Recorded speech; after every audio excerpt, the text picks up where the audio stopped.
Thank you, Mansi. Talking about ma'am, can I start? Yeah.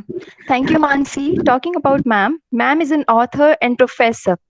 Ma'am is the director of Symbiosis Law School, Pune. Ma'am is the Dean of Faculty of Law, Symbiosis International University. Ma'am is a member of 19th Law Commission of India and National Judicial Academic Council. She is the recipient of Fulbright Fellowship. She is named in the list of top 100 legal luminaries of India by LexisNexis in 2016. Ma'am has been awarded Kittur Rani Chennamma Award by Government of Karnataka in 2019. Today, Ma'am is going to talk on the topic Changing Constitutional Dynamics, the need of constitutional reforms for the vulnerable section.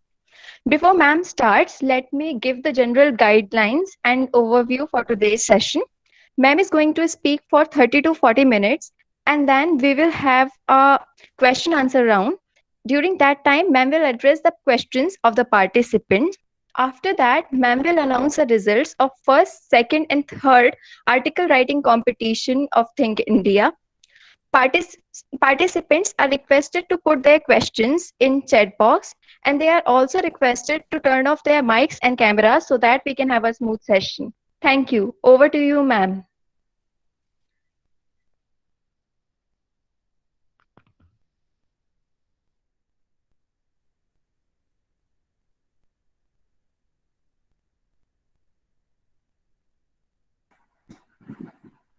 Ma'am, kindly unmute your microphone.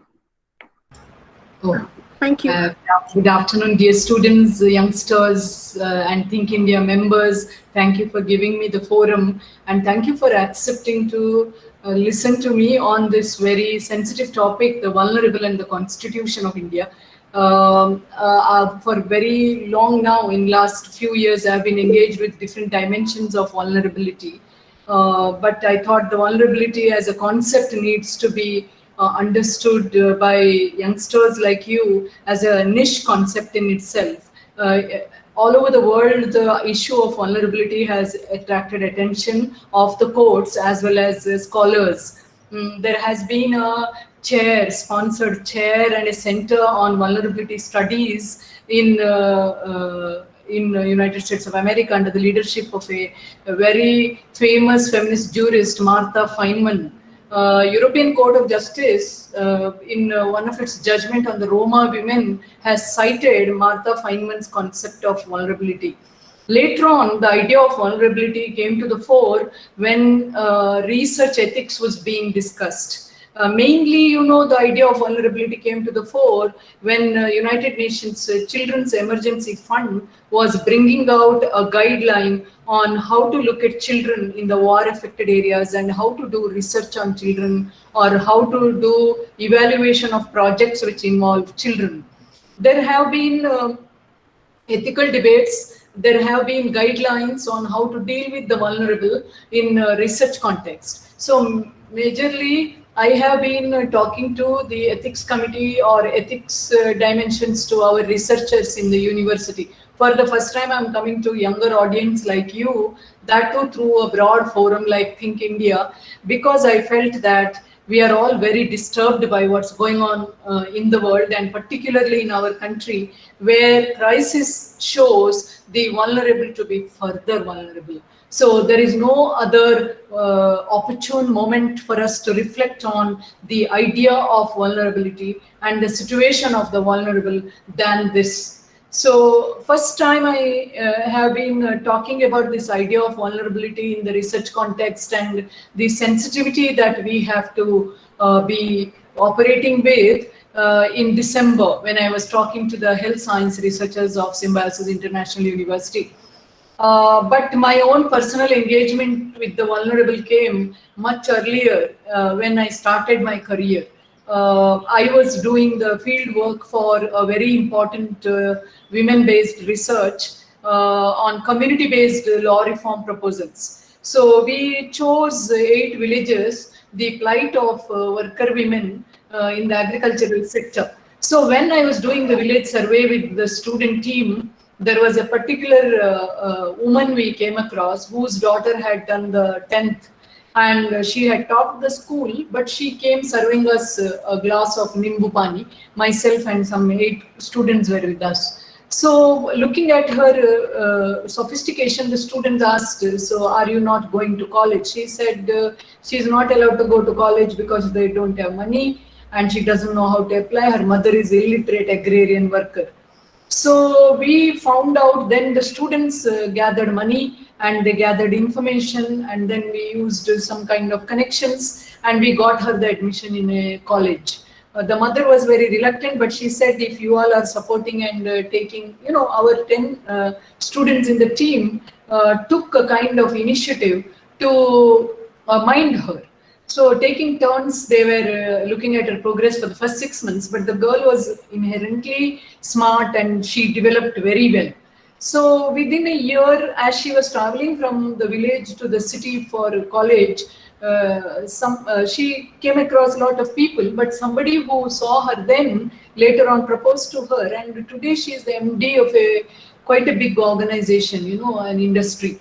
So vulnerability is that kind of susceptibility to a kind of damage or lack of resource. And how do you treat vulnerability when you come across vulnerability? Do we show apathy? Today, the media is full of news of apathy of everybody or majority or the powerful, including the state, about the situation of the vulnerable in COVID-19 crisis. So I thought that I will begin with this story to tell you how, even though we had gone as researchers, we could have taken that clinical distance as researchers. We could have thought that, okay, her mother doesn't want to send her to college, she doesn't go to college, that's it. But we were doing research on empowerment of worker women. We were coming across a live case. Non-intervention and clinical distance at this stage would mean not only apathy, it would mean cruelty on the face of humanity. So our students were feeling bad, they were very sensitive because we had oriented them earlier in the ethical responsibility of researchers. Should we remain not doing anything, or should we do something kind of? Doing or not doing is a choice. It's an ethics is, most of the time it's about that journey of making that choice. So our students made the choice and I was so happy. And then we were able to change the destiny of that girl. So with this in the background, let me take you through the concept of vulnerability. If you look at the concept of vulnerability and today's reality, I hope I'm sharing it. Is it visible, or I think I should go to the present now icon and then, yeah. And then I click on the presentation, right? Yeah. I should say share, and then I should. Actually, I have sent it to Think India also. If I'm not able to share, then I hope I'm able to share. If I'm not able to share, I'll just talk. But if the slide is there for you also, you will also engage in reading the slide. Organizers, are you able to see that? Ma'am, we are unable to see the slides, but okay, yes. Now it's coming, right? Yes. Okay. So why is it? I have to hide this. You are showing it, is it? Yeah, we are. Someone from our end is presenting. Yeah, thank you. So let us recall some of the scenarios in COVID-19 situation. Very depressing scenarios. Photos of the blisters appearing in the feet of the migrant labor who were walking all the way. Host of them being run over by the train because they were resting on the train track. A crying kid in the train station at mother's corpse. And then we also have another section of vulnerable part of the society, that is women being targets of domestic violence, increased domestic violence, particularly in Punjab and Rajasthan, number of cases being reported to National Women's Commission through the helpline email, and underreported kind of violence here and there. So what is the situation here? Is it powerlessness? Is it the situation where you lost power on yourself? If you look at it from their point of view, they become powerless. So if you look at vulnerability, it's both a focus and a dimension. We have to focus on vulnerability irrespective of economic status, cultural status. I mean, for a while we thought of caste only as a vulnerable issue, and poverty alone as the vulnerability factor. But today, it can be a combination of these factors, and vulnerability can be independent of poverty and richness also. I'll show you how. Or poverty and caste also, I'll show you how. So if you look at the perspective of vulnerability, it can be a universal perspective in terms of some of the dangers to power that people have on the power that they have on themselves. But there are also particular situations which create vulnerability. So what is vulnerability? If you break the word wellness, it is the meaning, it carries a meaning of being a wound. So a wound in this metaphorical sense of these communities is either the harm or the suffering. So wound happening on the body means it is an embodiment. Vulnerability is the embodiment being harmed.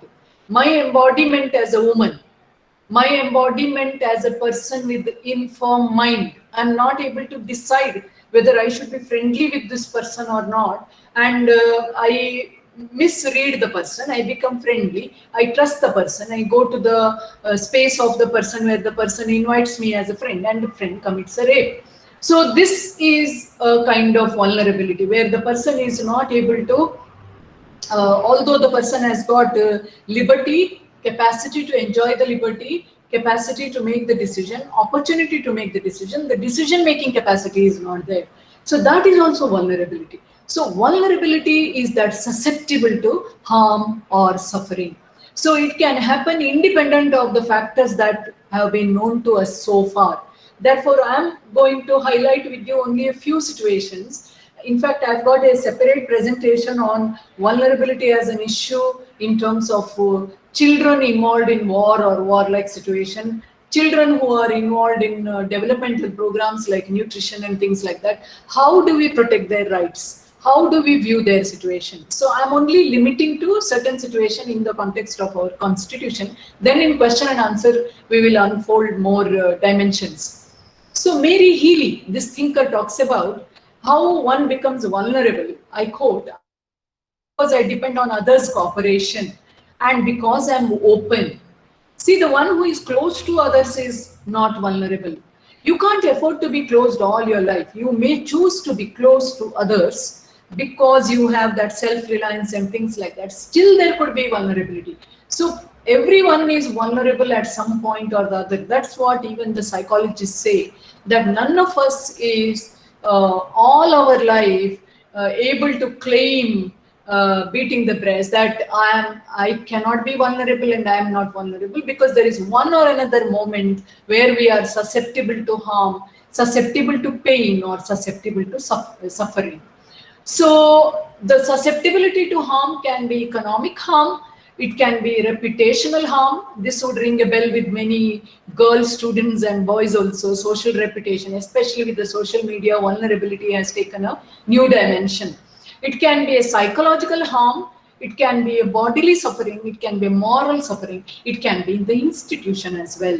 Institutional suffering can happen when you're working, it can happen when you are institutionalized. Now we are in the hospitals, we are having the quarantines, we are having institutional situations of the infirm being in separate shelters, and there they could become vulnerable to physical, mental, and other kinds of harm. So I hope I made the concept clear from Mary Healy's point of view in terms of vulnerability not sparing anyone. Martha Feynman gives another added dimension, which is about quality and quantity of resource. The fact that you have resource doesn't mean you are not vulnerable. For example, having a car, having a house is considered as an indicator of good socio-economic well-being. But having that car and having that house and the driver abusing your child, could it be? So it's not just quantity of resource. It is also about quality of resource. Unless you have that awareness, unless you have that sensibility, unless you have that mechanism of protecting yourself against the suffering and harm, We cannot say that just the quantity of resource will make us strong enough to sustain and protect ourselves against vulnerability. Secondly, understanding of vulnerability makes us realize that there is a lot of different thinking required. There is a need for us to grow beyond our existing mindset. There is a relationship or connectedness that we need to explore to many others, not just the people who are like us, not just the people who are similar to us, but also others. And it also makes us develop certain divine qualities within us just to feel like them, walk their footsteps. There is also a certain sense of pleasure when we are connecting to somebody who is different from us, when we are able to help someone who is not able to help themselves, who are suffering. So seeing that suffering as different from us is going to be questioned and challenged when you understand vulnerability, when you accept the possibility that even you could become vulnerable at some point. It is also making us understand our idea of intimacy. So you are close to someone and you think that somebody is your great friend, but we never imagine that could become our vulnerability point. It could render us susceptible to some kind of pain or suffering. So it gives us a new perspective on viewing this idea of intimacy as a parent, as a friend, as a partner, etc. So it gives us a different perspective on social institutions as well.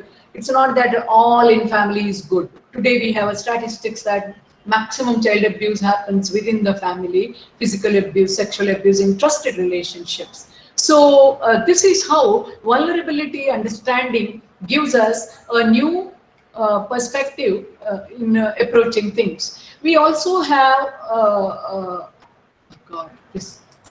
we also have a way by which we can reconceptualize our connection to society.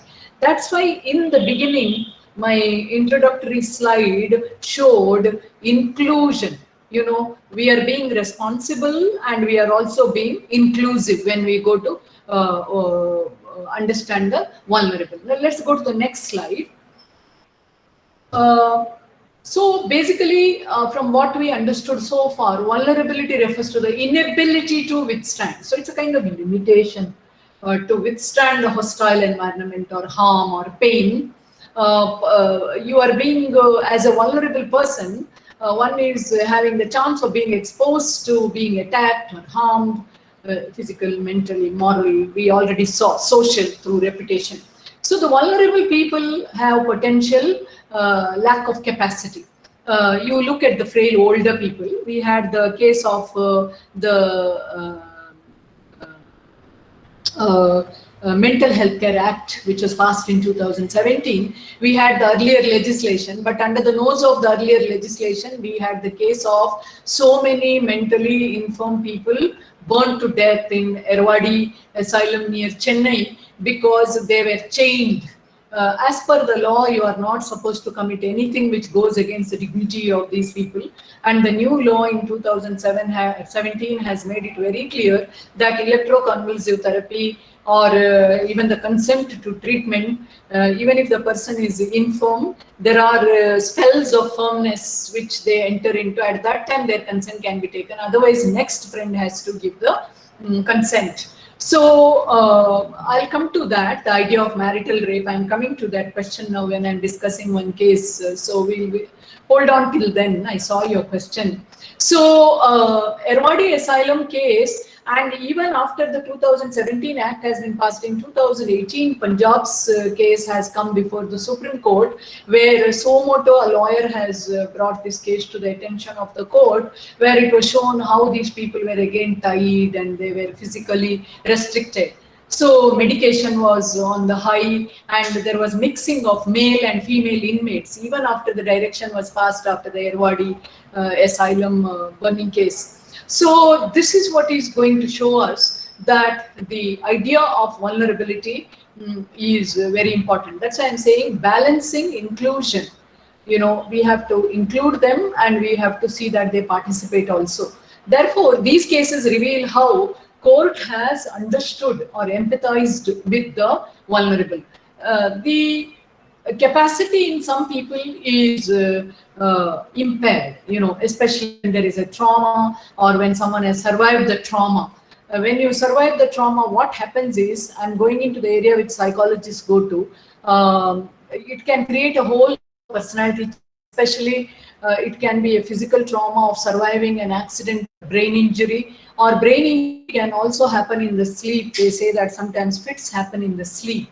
So it can happen because of some kind of unknown trauma or anxiety disorder. So there is a lot of mental dimension involved when we talk about vulnerability, because physical vulnerability all of us are visibly able to see, but the mental vulnerability we are not able to see, because of which a lot of people who perform very well at one stage in their life can become vulnerable at some other stage because they are not able to decide, or they decide wrongly, they get into financial loss, they lose relationships, they lose marriage. So we don't have a wherewithal in terms of our understanding.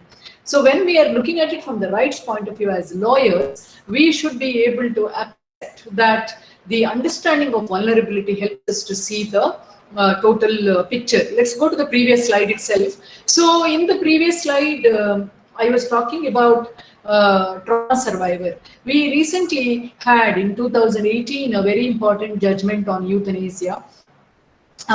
In fact, the judges were talking about passive euthanasia, about withdrawal of the life support treatment. If you go by the strict medical terminology, both active euthanasia and passive euthanasia are not justified at all, not allowed at all. They may result in manslaughter.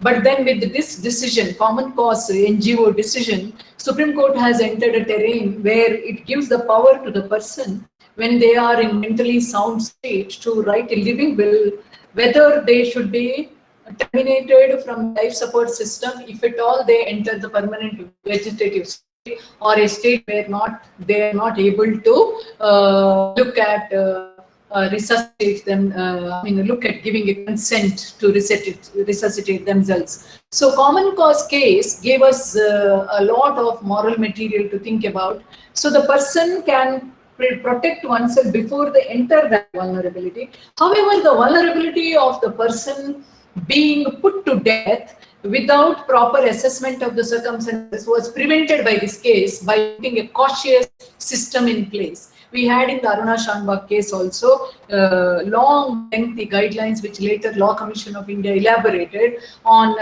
the High Court committee to be created, and then 3 medical experts to be there in the committee, and then the decision to be taken. But taken only if the person gives the consent or if the next friend gives the consent. In Aruna Shanbhag case, it was a case of death being very confusing, being the cardiorespiratory death and the brain death.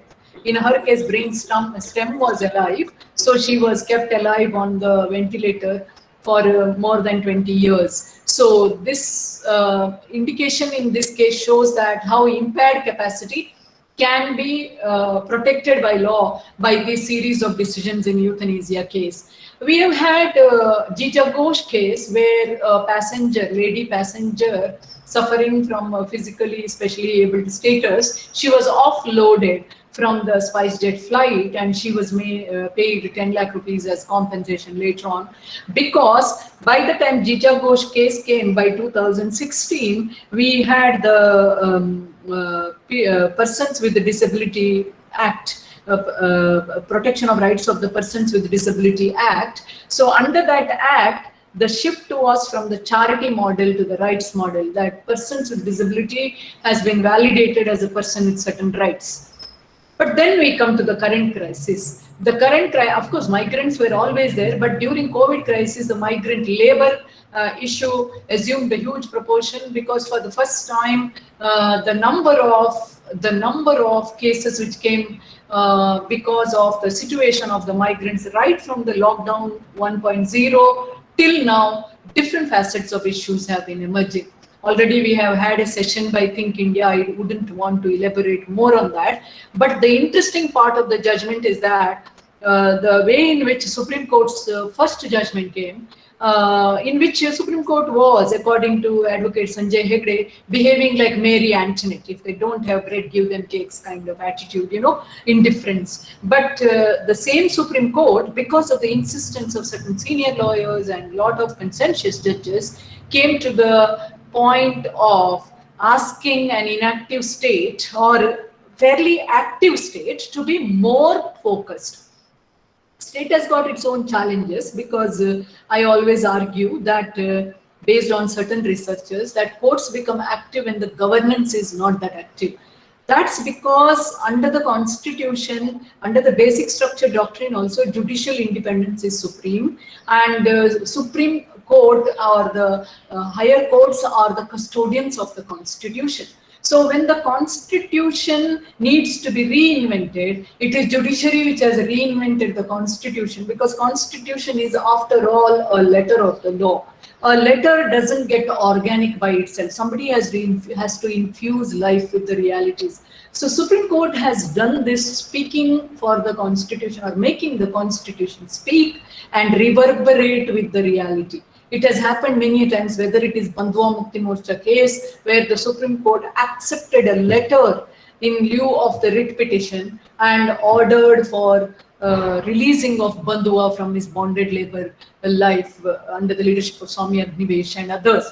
So we have had cases in the past where Supreme Court has intervened and made the constitution speak for the vulnerable.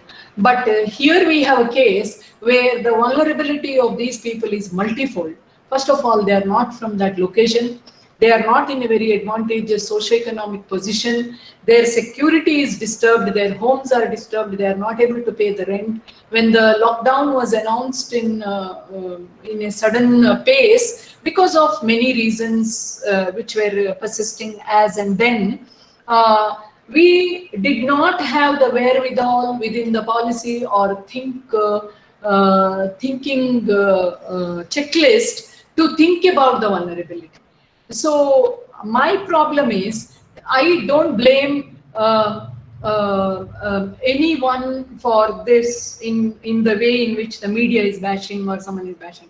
I would say that in our policy thinking and governance thinking, the appearance of the vulnerable as the fulcrum of policy making, as the focal point, hasn't happened. Many times critics have told whether our whole system is being governed for the stronger within the milieu of our country. My argument is that yes, system has to take care of both, but those who are vulnerable have not been visible in the system. So for us, the time has come to make them visible and create special provisions and special protections. For example, look at our social security law. Whole lot of social security law, which has to govern all the vulnerable in some or other manner, seems to be finding its place as part of Part 4 of the Constitution, which is non-justiciable. Whether it is right to work, whether it is social security support to be given. So the social security support which is given now, the pension and other things, it is given in a kind of progressive realization of human rights, as the socio-economic and political, cultural rights covenant of the UN said.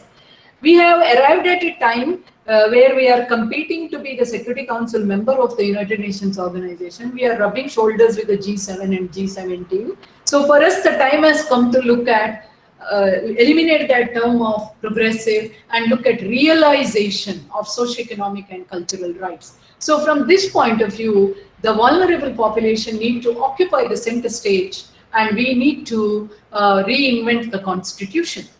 Then the question is, where do we find the mention of the vulnerable in the Constitution? I've got a list which I will show to you in my next slide. So the legal battle for the migrants seemed to be fought better in the high courts than in the Supreme Court. That's what we saw. Let us go back. Let's go back to the slide. I've got a few points there. So let's not move the slide, please. Let me take you to the previous slide, please. So we were looking at previous slide, please. So we were looking at the condition of the migrant labor and things like that. So vulnerability need not be children alone, women alone. It can be adults of all sexes and children as well. You look at the independent thought judgment. Somebody was asking about marital rape. It was this NGO Independent Thought which brought the case of underage marriages in certain communities, and the Supreme Court gave a decision that underage marriage violates the human rights of the child. After the adoption of the Child Rights Convention, and we have the Juvenile Justice Act, which clearly lays out the rights of the children, which includes right to education, right to recreation, right to entertainment, right to empowerment and self-development. If you view from that point of view, a young girl being married and being made to bear children in a minor age, in India, about 54% of marriages happen in the underage category of girls, because they feel that, especially in the lower socioeconomic rung, they feel that if the girl stays at home, she could become vulnerable to the people who will come and attack her. So the parents marry her off, the parents who are also in the working class. So marriage is seen as a safer bet than leaving a young girl in the house alone. So this kind of child marriage has, according to the independent thought judgment, just Slopur, etc., pointed out clearly how this is a violation of child's human right. So anything that violates human right in terms of customary practices has to be jumped as anti-human practice. And we cannot have any cultural norm running against the basic human rights. And here we are talking about the most vulnerable girl child. So with this judgment, indirectly the idea of marital rape came into being. Therefore, although there is exception given in terms of certain religious practices for polygamy, etc., those practices in Macaulay's time can be brought under the scrutiny of human rights, and such multiple violation of human rights in case of that vulnerable girl child has been highlighted in the independent judgment case. I'm not sure how many of you have read this case, so please read that case. So vulnerable are those who need protection because they are at the risk of neglect or abuse. They may experience distress than the majority of the community. So I have listed here people suffering from dementia, even if they are rich, even if they are adults, they are vulnerable. If there is impairment of the mind or the brain, I had the experience of a very competent colleague who had some kind of an injury. Therefore, he was not able to keep the job because everyone in the work area did not like his behavior. He was not reliable. Every minute his behavior used to change. So do we attack such a person? Do we corner such a person? Or do we include such a person by understanding the limitation? See, today, any kind of health issue of this kind which prevents a person from performing is looked at as disability. So in case of disability, reasonable accommodation and access are the principle. Therefore, once they are in the job and they undergo this transformation, or if they have this limitation but they have the competencies, the spells of dullness need to be understood by the team. I know one of the leading global law firms leader who openly told how he suddenly came under the grip of depression. He was not able to get up, not able to perform, but his company with the medical diagnosis, and his wife was from the medical field. So with the medical diagnosis, the company was very, very patient for 2 months, gave him a leave, allowed him to come whenever, as and when he wants. He was able to recoup because there was support from the work environment, from the social side of his wife, who was a medically learned person. So how many have this kind of support? That's why any vulnerable person that I'm defining now need to be seen by all of us as people with rights. They have certain rights, and Hofieldian scheme were to speak as a jurist, we have certain corresponding duties instead of cornering them. Let them lead their life. They have a right to be happy. They have a right to be free. They have all the liberties and freedoms which is guaranteed under the Constitution. Therefore, there is a need for reinventing the Constitution. That is my argument. There is a need for reinventing. I'm not saying reform. Constitution has it enough in its principles, in its preamble, in its fundamental rights clauses, in part 4, elsewhere. But how we practice it, the living Constitution, which the judiciary has interpreted for us, we need to make it reality by social support and policies. So I have listed the cases. There are asylum seekers, homeless, traveling community, bereaved or victims of abuse, people who lose their near and dear ones. They are fired from the job many times because they don't cooperate, they don't talk, they're not pleasant, they're morons in the reception, seeing them is a slur. So these kinds of attitudes we need to change. Drug users, for example, we need to care for them. Family carers. So this is how European Court of Human Rights has made this distinction, and later on the ERIC research, which has come from UNICEF, also has listed these people.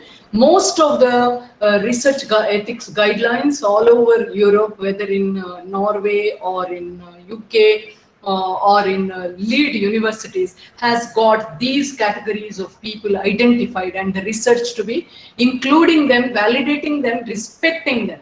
So it is about research, but what about our policy making? So our policy making is built on research. It is built on facts that we are bringing. These facts come from the arena of law, they come from the empirical research as well. So I am making an appeal to you, as the generation of tomorrow, we need to have this kind of a mindset of accepting and including the vulnerable. Let's go to the next slide, please. The next slide, I think I'm taking longer than I thought because I'm very passionate about this topic. So quickly, if you look at it, I am not showing that video. You would have seen that video on how people who make those distinctions, he is Turkish, I'm Muslim, I'm Hindu, I'm Indian, they will finally see that there is a common DNA which is flowing, and each one of us has got some DNA which is common with someone else that we think is different. So oneness of our identity. Anyway, we can link vulnerability to territory. I have become very vulnerable when I visit Europe because I become a foreigner there. There is a story of Narayan sir when he was kept by the Bulgarian railway police in their communist heyday, when he went as an international marketing head for 7 days without much food, and later on when they realized he's Indian, they allowed him to go because India is a friend of Bulgaria. So anybody can become vulnerable, however powerful you are. So territory can make you. Human rights, by violation of your rights, Gandhi became vulnerable. Development process can make you vulnerable. So we need to see it from the point of view of these goals of access to justice, etc. So we need to interpret part 3, fundamental rights provision of the Constitution, in a proactive manner, in a manner that it facilitates the rights of the vulnerable to prevent any kind of harm to them, and physical harm also to them. In part 4 also we have many points which need to be translated into legislations and policy.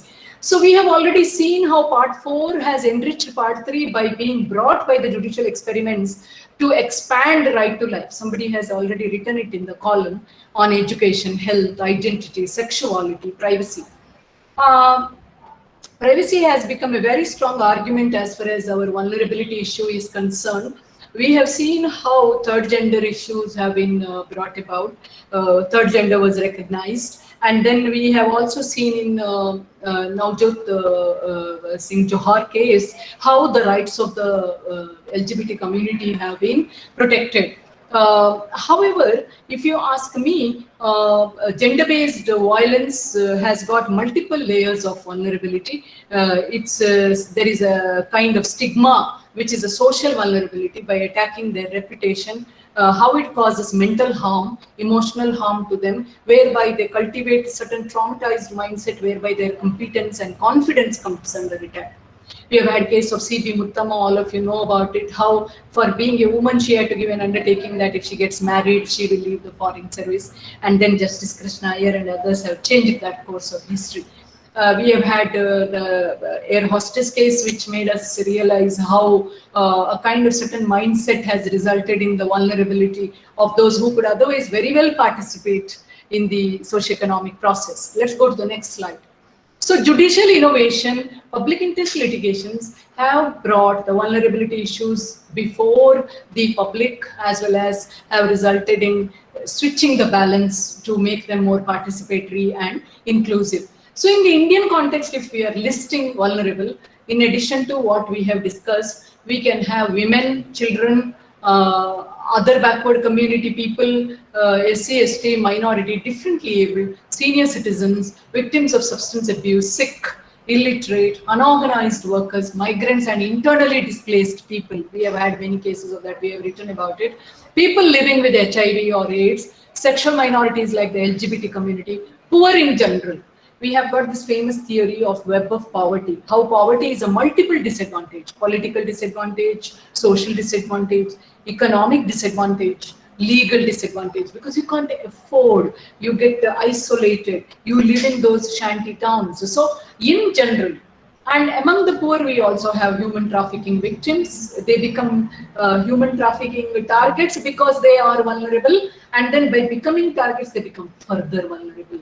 So their vulnerability was something that we have seen. It's a multiple type of web of poverty, which goes intergenerationally. So our study in Karnataka of 10,000 sex workers revealed to us how 65% of them came from certain vulnerability background, which was making them more and more risk prone, and that was the socio-cultural caste or whatever, the stigma associated with them, the parental illiteracy, broken homes, and then poverty, abject poverty, non-support from the society and the state. Wherever non-governmental organizations have intervened or state has intervened and these were educated and they were given different awareness, they came out of it. So finally, we concluded a lot of psychiatric and counseling process was very much essential in the adolescence to understand how not to become vulnerable. So let's go to the next slide, please. I hope all of you will appreciate how in Indian context vulnerability is seen. So in case of particular vulnerable, among the larger universe of the vulnerable, children and women, we have the Constitution, Article 15, Clause 3, talking about special provision shall be made for these.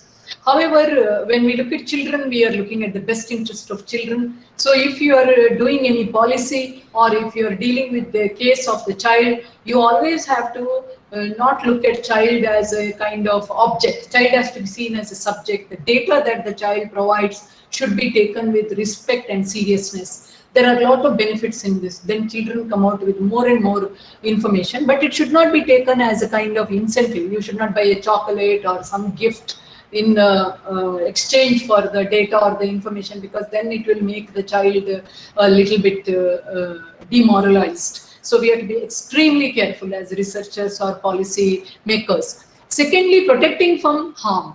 When you are doing a research or making a policy, your aim should be to do good and to prevent harm. That's an ethical mandate. So there is no compromising on their safety and well-being.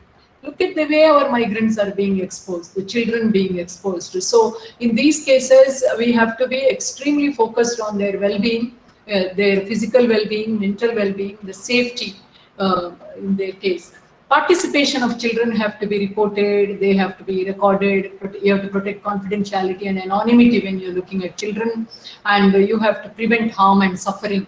So my argument is, when we reinvent the Constitution, it's better to have Article 15.3 to mention women, children, and other vulnerable.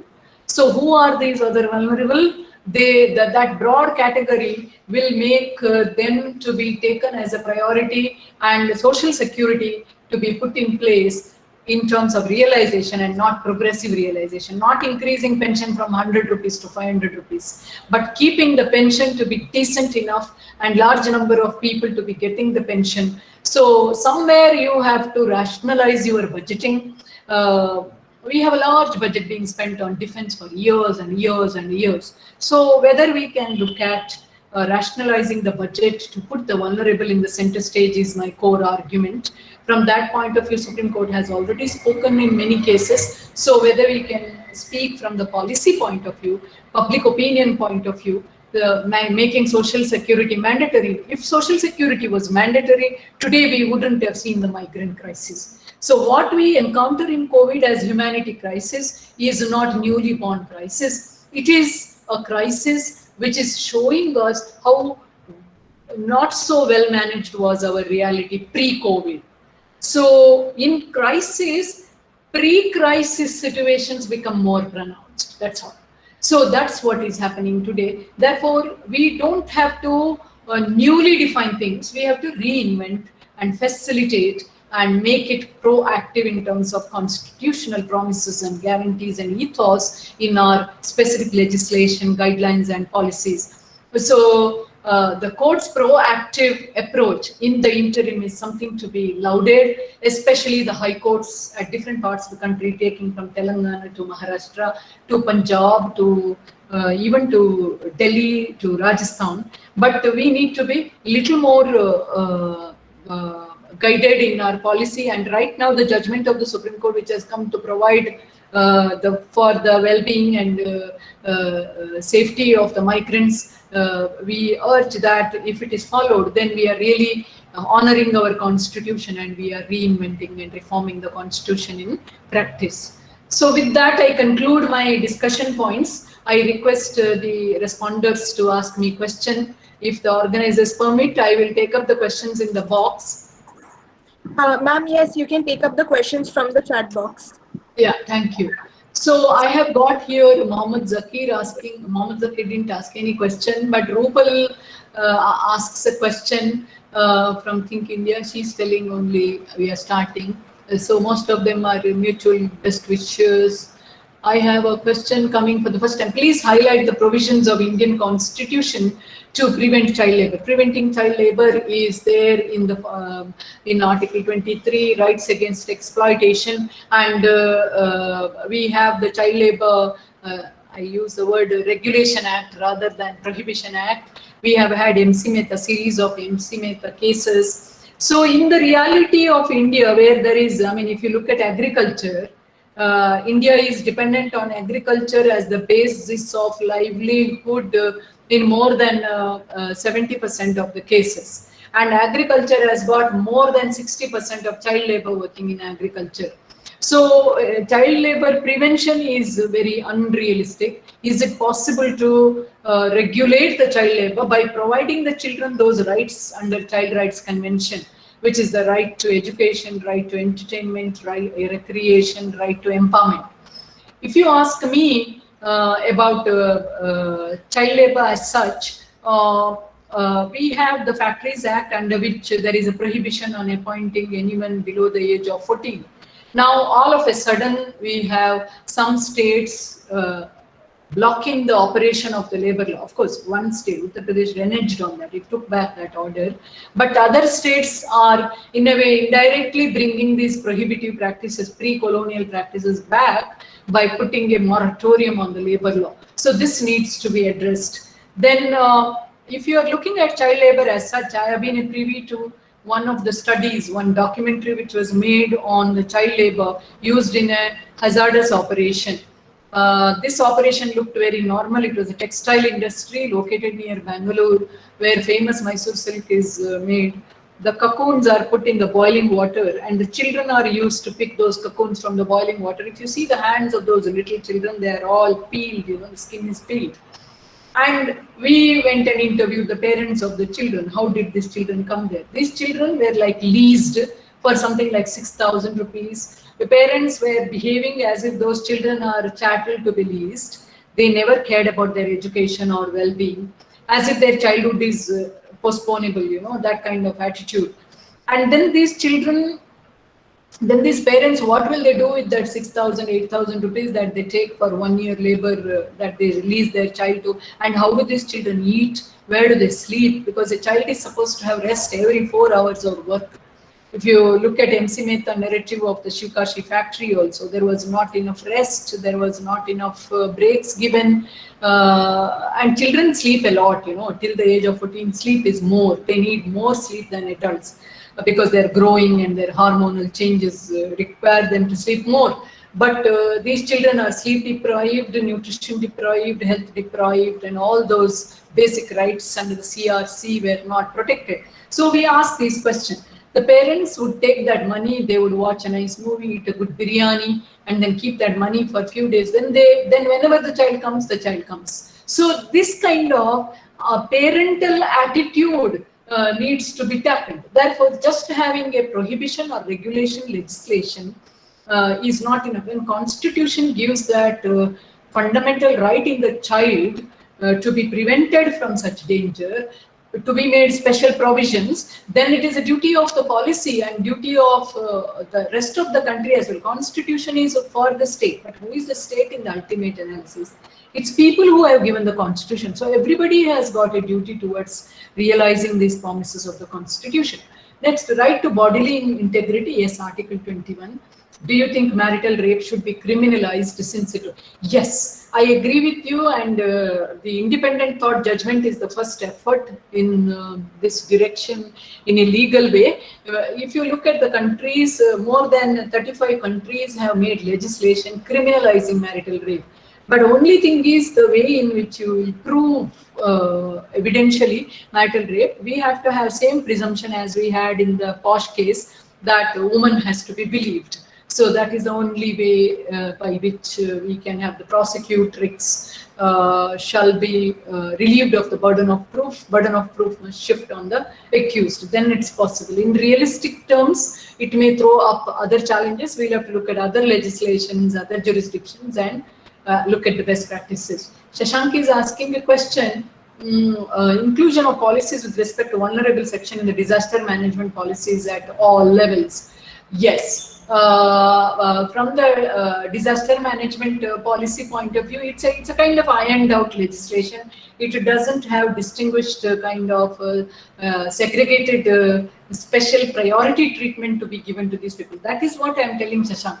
That's why we need to have a special provision in the constitution, and we need to have social security measures in place. We can't wait for the disaster to identify the vulnerable, because vulnerability as such, if it is tackled by other measures, then during disaster, there is no need to make double the effort. There will be effort required, but today we require double the effort because we did not have pre-COVID or pre-disaster situation where the vulnerable were identified and their pockets were to be specifically addressed. First time my friend came and told me he made meals for 40 people on the first week of lockdown. He went and he wanted to give those meals to some people who were helping him in the household. But then the entire basti came and the chapatis were eaten off in 5 minutes. Then he realized that they are the people who live on day-to-day wages. And when they were deprived of these wages, there was no way of buying food or keeping the provision. Whereas we middle-class people, upper middle-class people, we store our grocery for a year or for a month or for a week.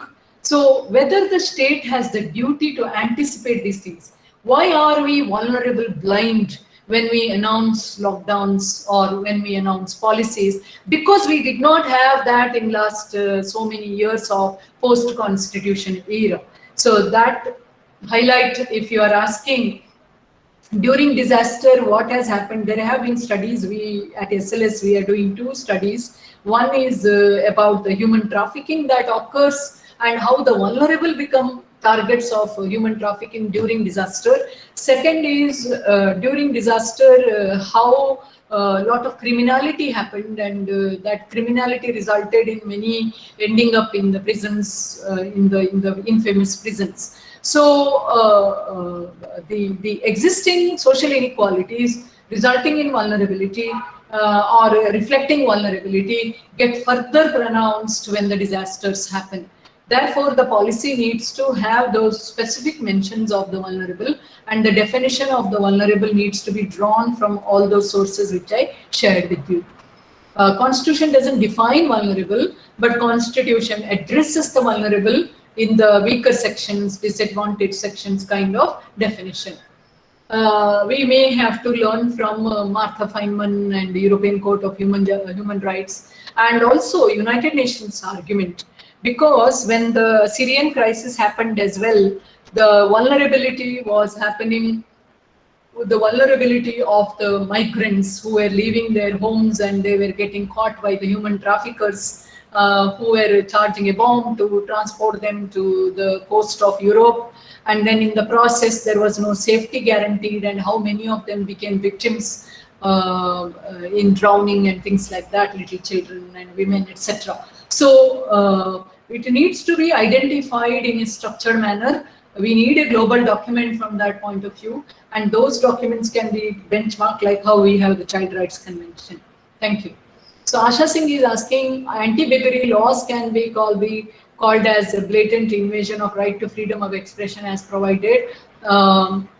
Yeah, because a begging population, I mean, beggary, whatever is said about beggary, anti-beggary law is a big failure because I had studied when I was a law student like you.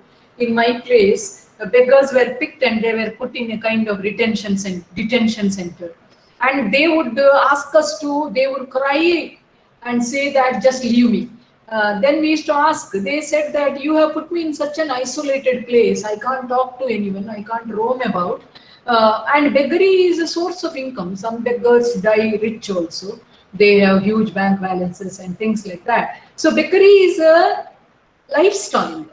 It's not a kind of what we call as a kind of insult to the urban space or violation. It's a volitional thing.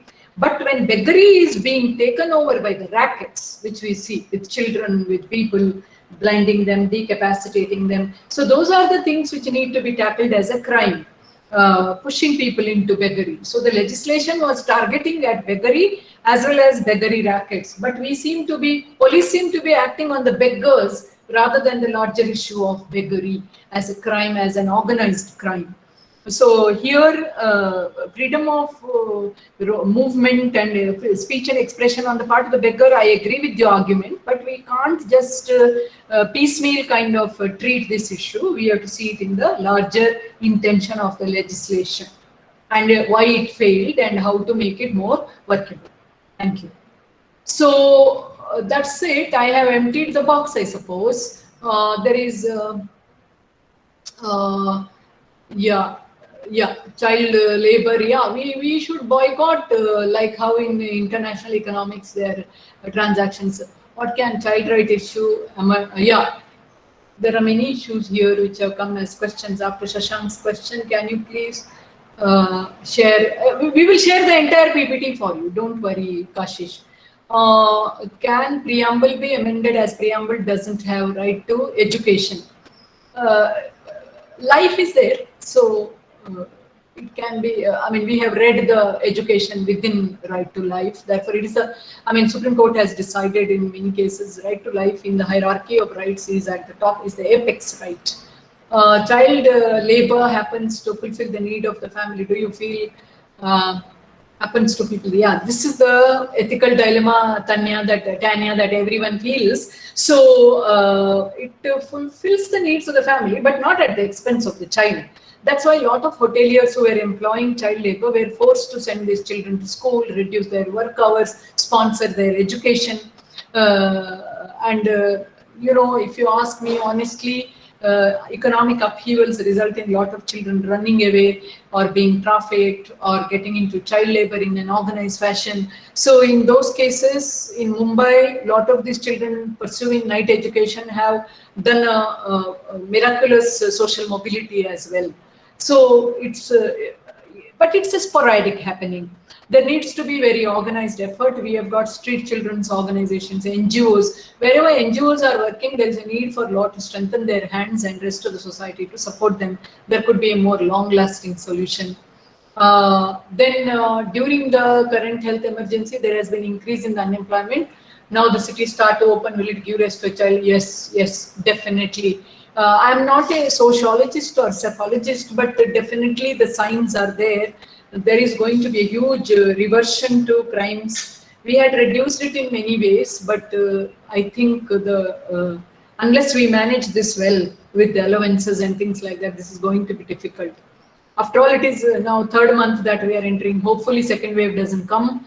It comes under control like China, etc. If it doesn't come under control, we have to extend it by 2 more months. It will be very difficult.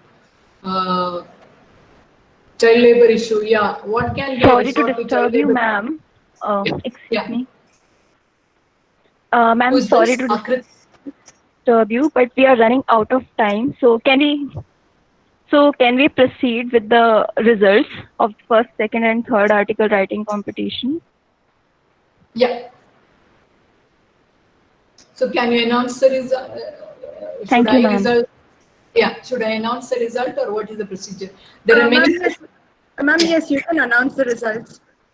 Yeah, but have you mailed it to me? Has it been mailed? Ma'am, good evening. I've sent you the results on WhatsApp. Oh, sorry.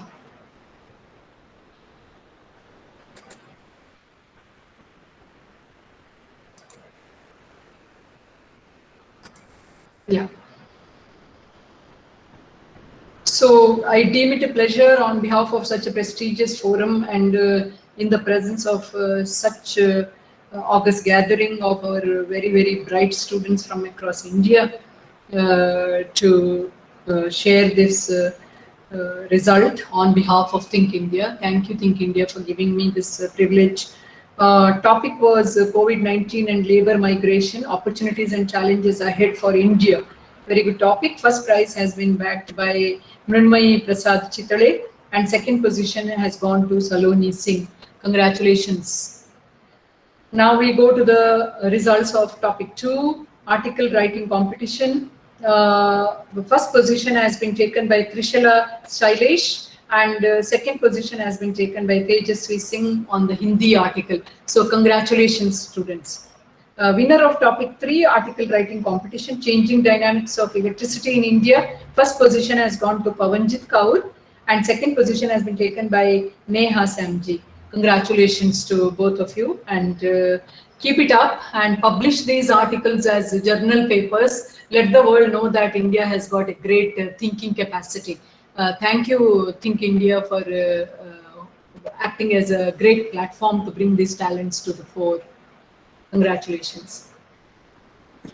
Thank you so much, ma'am, for announcing the results, and thank you so much for for sparing your valuable time for addressing this important topic of plight of the vulnerable sections. By speaking about this topic, you have given a voice to those who cannot come forward on their own.